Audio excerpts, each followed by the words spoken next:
Ang adlaw guys, mo ni ang mulberry nga akong ipakita karon, mo na yang bunga.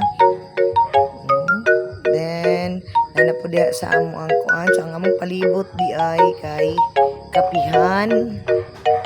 Na mga kapi, na mga bunga ang kapi. So mao to siya ang tag-iya sa amo ang li nga luna ang gulayan. So kana nasa kong likod kay carrots. Tag-as kay lang mga carrots. Okay, so na ako'y kauban kani silang tulo, si Ma'am Sandra, si Ma'am Maricel, ug si Ma'am Grisela. So mao din na si Ma'am Sandra on, ang daghan na kay siya gikuha. Namupo na siya og mulberry, di na siya molingi. Alingi Ma'am Sans. Alingi pud Ma'am Sans. Ay okay palabi diha og panguha og mulberry. Ana siya eh.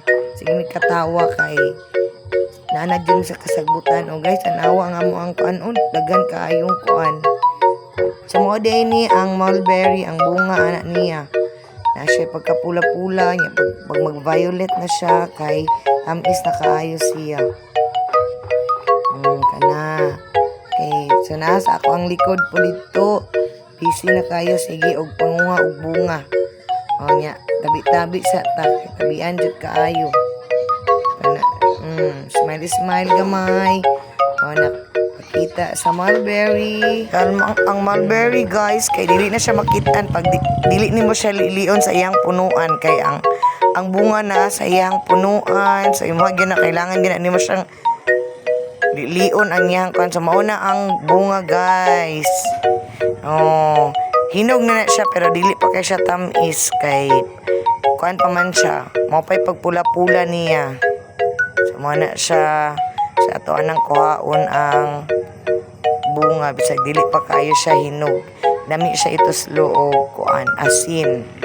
So mao na siya guys. So imo dyan na siyang lilion. Imo siyang kuhaon, di lang nimo kay siya kuan kay mapisat.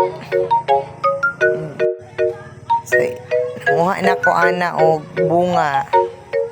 So mao na siya. So andagan kay siya bunga pero dili pa kay siya hinog.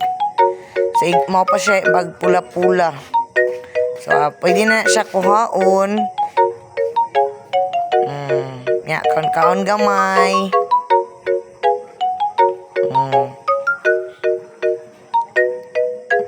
Siya so dagan kay na siya punuan guys kuan na siya sa tag-iya igara siya tisok sa likod ana guys kay na kapihan og carrot. So mao na siya guys. So that's all for today.